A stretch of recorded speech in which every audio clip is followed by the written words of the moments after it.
Welcome back, everybody. It's time again for another Living Hope, our weekly journey to provide hope, inspiration, and education for those living with pancreatic cancer, sharing the real-life stories of those really affected by this deadly disease and how they deal with it on a daily basis. With we got a couple of expert fighters here. We got a couple of people that have been winning this battle for some time here.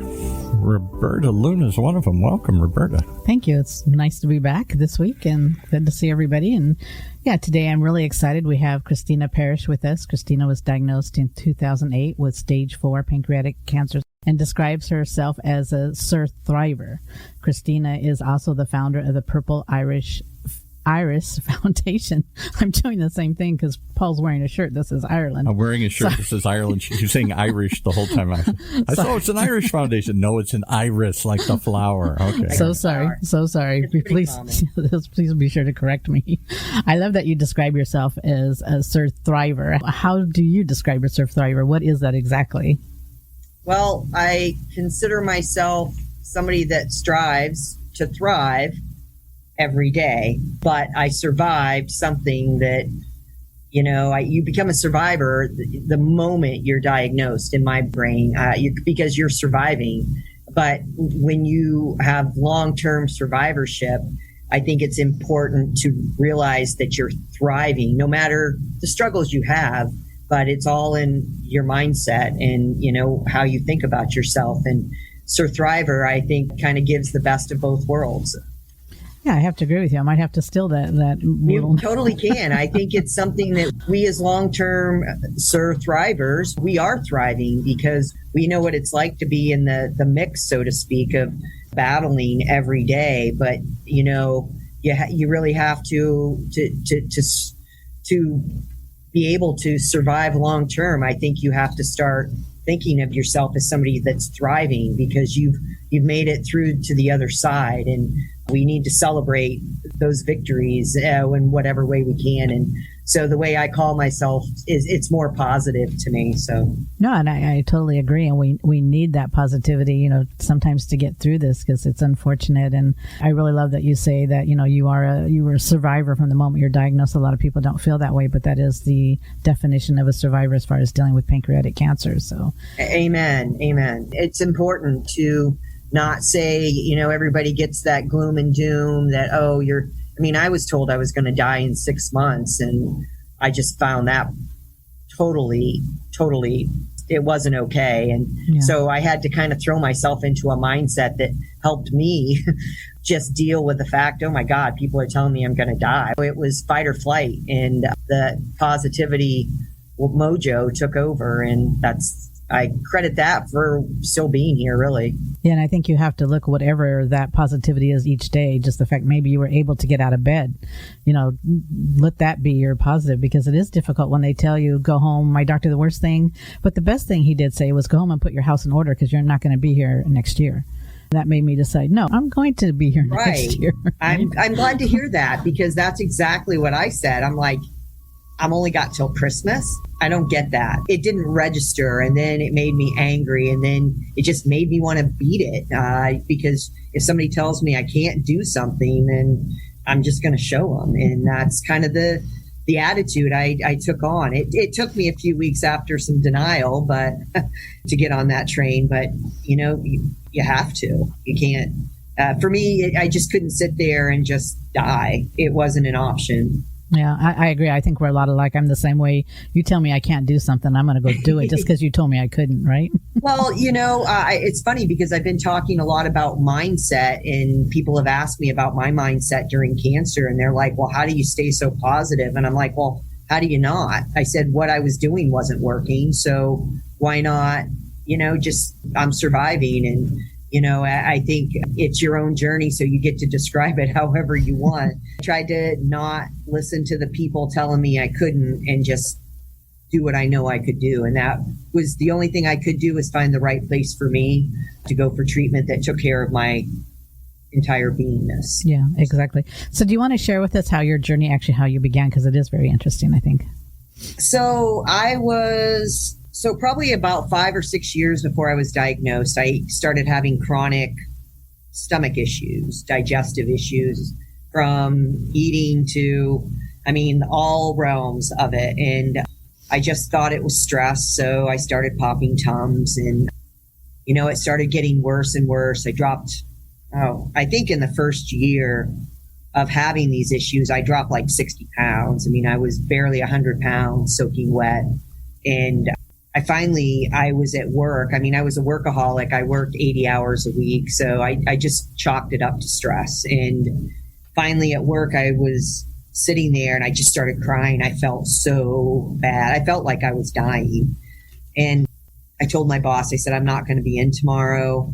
I was on the phone. I did collections for a big bank, and I had to leave the phone call because I was just in so much pain, back pain, gut pain. Everything stopped working. Like the whole day I didn't urinate or have a bowel movement. Just everything was shutting down. And they got me in the next day and they did their scans, had the weekend. Of course, you don't want the weekend to wait for a diagnosis, but we had that. So I got a call while all my family was at work, and they told me to come in. And they told me I had a huge mass in my pancreas and numerous lesions in the right lobe of my liver. All in a week's time, I went from just not feeling great at all. I was thinking it was a stomach flu, but I did have an incident where I was working out and I stretched on a Pilates ball and I could actually feel. So I was so skinny. I was like Skeletor. I could feel something protruding underneath my rib cage. And I was like, oh, that must be nothing. And this was probably 6 months before I was diagnosed. So it came on hard and fast, but it had been there. And I ended up finding out from my oncologist that I had the slow growing kind of pancreatic cancer that just kind of crept up on you, but it was harder to treat and get a handle on. What test did they do to confirm that it was pancreatic cancer, to even look for that? So we did the realm. We did ultrasound, we did a CT scan, and they took blood work, and it was the CT scan that showed all the fascinating stuff. The big golf ball size tumor in the middle of my pancreas to literally my whole liver. It was like looking at, we call them blood suckers up here, but all over. There was more lesions than liver in the right lobe. So. And did they do a biopsy or anything to confirm? So it took me 2 weeks to get in for a biopsy, and I had no idea what that meant. So they did another ultrasound to make sure they could see where they needed to go. And so the ultrasound was one of the most painful things that I'd ever done, because they didn't do it on my pancreas tumor. They did it on my liver lesions. And so they had to go all the way over to the right side, but they started in the middle of my ribs where the two rib cages come together. And it was like this little snake thing that they had to carefully go around the rib cage to where the lesions were. And then they had this little claw that went and then brought it back in. And they didn't deaden me enough. So that was pretty traumatizing, but that's how they confirmed it was adenocarcinoma. And I found it interesting because I did read a little bit about, what you'd been through and stuff. That who gave you your news of pancreatic cancer? To me, it was pretty interesting. I thought that was a little different. I hadn't run across anybody who got it quite that way. Oh, for my PCP? Yes. So she didn't confirm it. So she didn't call it cancer, but we had a conversation, and her son was diagnosed with pancreatic cancer at a really early age.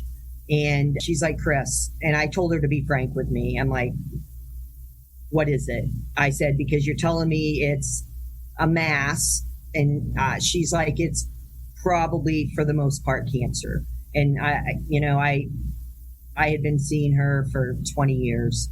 And when she told me about her son, I'm like, I felt she was pretty spot on. It was just getting into the oncologist. They confirmed it, but I knew it was bad. My body was telling me it was bad. And I trusted Jean, she was my PA for Dr. Garreau. And I knew it wasn't good. So her calling it, I was okay with that because she was probably the only one in the first part of my journey that was actually truthful with me and upfront and honest and didn't try to sugarcoat. She was just honest, and that's a hard thing to find sometimes for somebody to be honest with you. So our relationship, she's no longer with my doctor's office, but I'll always respect her for being honest with me. Yeah.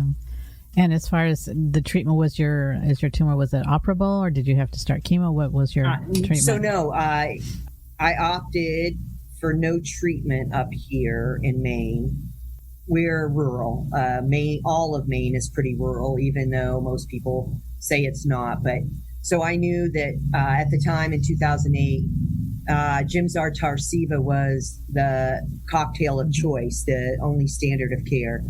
And that was 40 years old, and I was 40 years old. So there was no way I was doing chemo. And I went for 3 opinions, and the third one was Cancer Treatment Centers of America, Boston. They had very few clinical trials. I was inoperable. They wanted to shrink the tumor, but they didn't know if they could. And so I just remember seeing a place on a TV ad at like 3 o'clock in the morning. And next thing you know, I got my insurance verified, had the wrong kind of insurance to go there. And so you had to find a way to change that. And so one of my bosses where I worked, they found a loophole that if I change my address, I can change my insurance. So with the Bank of America standard of stuff going on. So that's what I did. I worked with the hospital. My boss got me a P.O. box in Zion, Illinois, and I changed my address to Zion, Illinois. Yeah, it said some of the hoops we have to jump through, to get the correct treatment or to get what you need.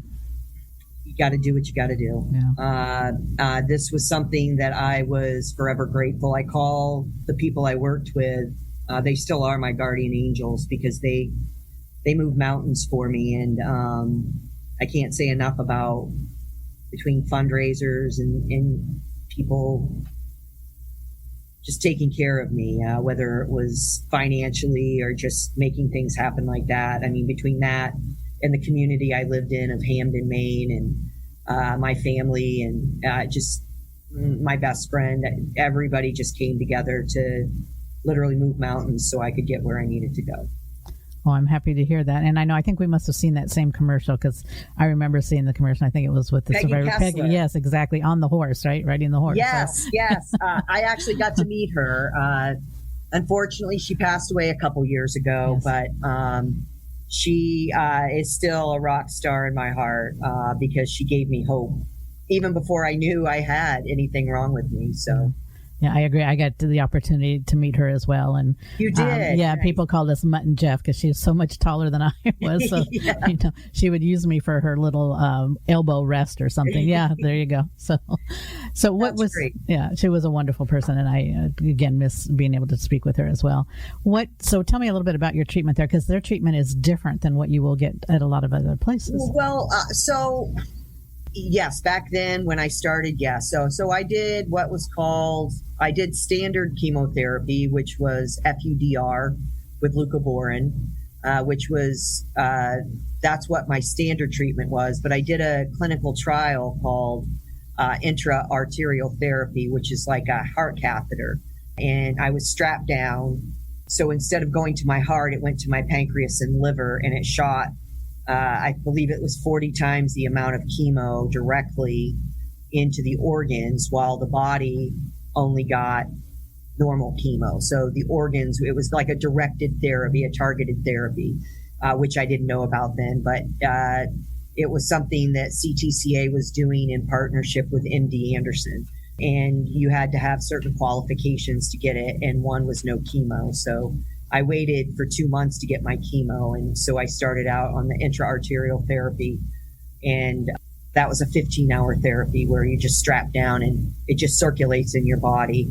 And then on top of that, they gave me the FUDR and leucovorin. So that was one intra-arterial every month. And the FUDR was 5 days, once every like 3 weeks. So depending on my blood work, I would go back depending on how it was. Usually I'd have to take a couple weeks off just to let it get back up again. But too, don't they also treat you not just in that way, but in other ways as well? I appreciate you saying that. So they treat the whole person, they treat the whole body, but they also didn't take care of me. They took care of my mom and my family, and everything I got to experience, they got to experience, except for the chemo.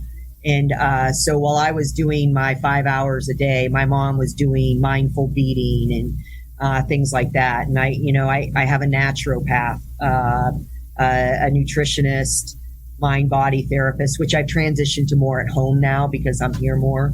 But yes, acupuncture, chiropractic. I was a mess I didn't realize how much of a mess I was until the chiropractor got a hold of me. And I was like, they treat the whole body. And truthfully, cancer is a whole body experience. It's not just the chemo.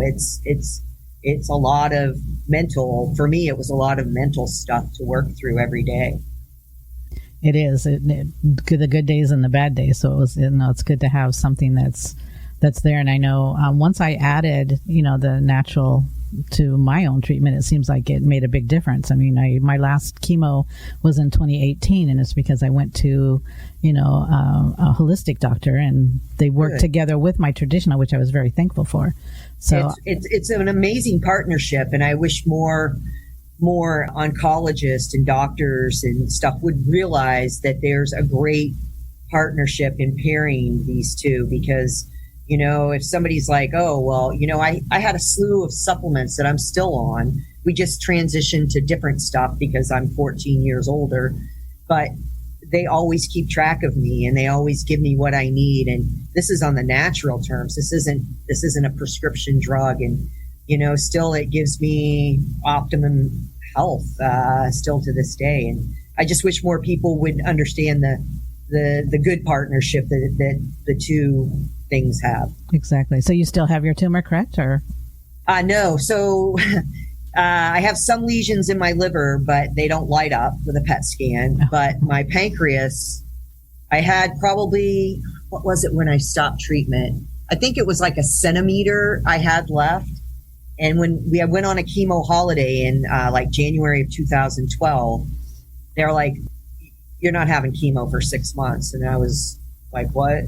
It's keeping me alive. They're like, you've had way too much. Let's see what your body does. Well, I thought I was having gallbladder attacks about 3 months after.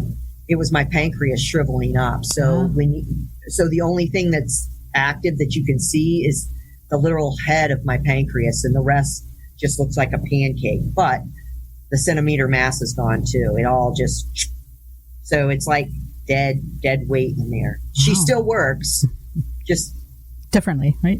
Yes. Yeah. So I've had to come to peace with that. And I finally got on some great supplements. Enzymes, that I can take and work well. Yeah. So you're not a diabetic then with this? No. So awesome. I'm borderline because my body just looks at food and gains weight, but I've been working hard at keeping that at bay.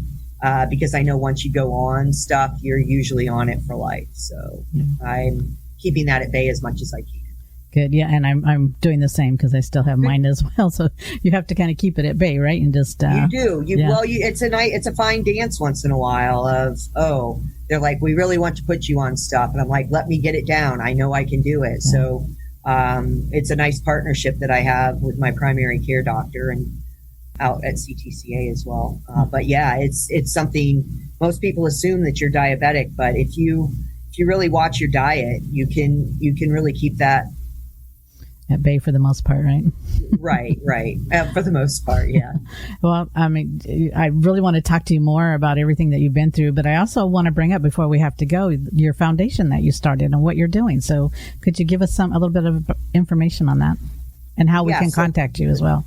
So the Purple Iris Foundation is something in 2012. We submitted paperwork for our official nonprofit status, and after some going back and forth with the IRS, we got our official 501c3 status in 2013. So we do patient assistance for people in Maine battling cancer. $500 every 12 months. It's an application process. You have to be 200% under poverty level, the federal poverty lines. But we pay household bills, and then we do monthly Hannaford grocery gift cards for the families. Oh, that's awesome. And it's just for those people in Maine? Is that right now? Yes, because cancer is an epidemic in this state, and financially people are pretty in the lower end of the income scale. So we all felt that it was good to take care of our people at home, and we embrace all cancers, not just pancreatic, because I couldn't see discriminating for pancreatic. There's a lot of pancreatic organizations out there. We're usually the first line here for pancreatic, and then I send them to our other organizations. But we really felt the need that we really needed to help people with all cancers. Yeah. Well, thank you for doing that. That's really amazing. And is there a way that people can get in touch with you for more information? Yes. So www.purpleirisfoundation.com. And we're on Facebook, Instagram, TikTok. We're on Twitter. I'm not on there that much, but LinkedIn. So just send a message, and it's usually myself or my sister that answers those messages. So we're pretty much just a small group of people working to make a difference in Maine. Well, and I think you are, and I thank you for that. And I want to thank you for joining us and sharing your journey. Any last pieces of advice or words of wisdom before you go? Well, second opinion, second, third, fourth opinion. It's worth always, if you've got a cancer diagnosis, find the place that's best fitted for you. Because it's a good partnership. Find a good partnership. But I believe in as many opinions as you need to find the place that you feel comfortable being treated. Yeah, and I totally agree. And again, thank you for being with us, and I hope you'll come back again. I just love to keep talking to you. I could probably talk to you forever. I think we really could. And we end each episode with a African proverb, and it's, as long as you say my name, I shall live forever. Today's Living Hope I want to dedicate to Peggy Kessler, since we've been talking about her, and she's been a great influence on both of our lives. And absolutely, I loved her dearly, and her teasing and just her fun and just her way. Yeah, her positive. Way. Somebody had a very, very positive attitude, so I'm glad that she had a great effect on both of us. And just want to thank you again for being here. And thank you for having me. I really appreciate it. We'll do it again, I hope. So thank you. I hope so too. Take care. You're looking great. Hey, you too, Roberta.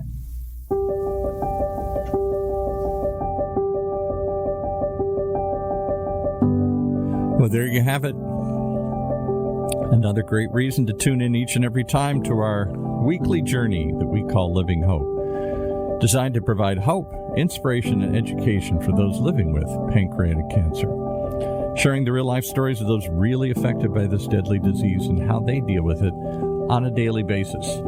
And if you're having trouble dealing with it or know somebody that is, there is a number to call. Lots of numbers. We've given out several. We'll give one again today. Call the patient services here in Southern California at 877-2-PANCAN for the Pancreatic Cancer Action Network. For the OC Talk Radio Network, I'm Paul Roberts, thanking you for joining us, hoping us you'll share this story with others. And hug somebody today. There's a thought.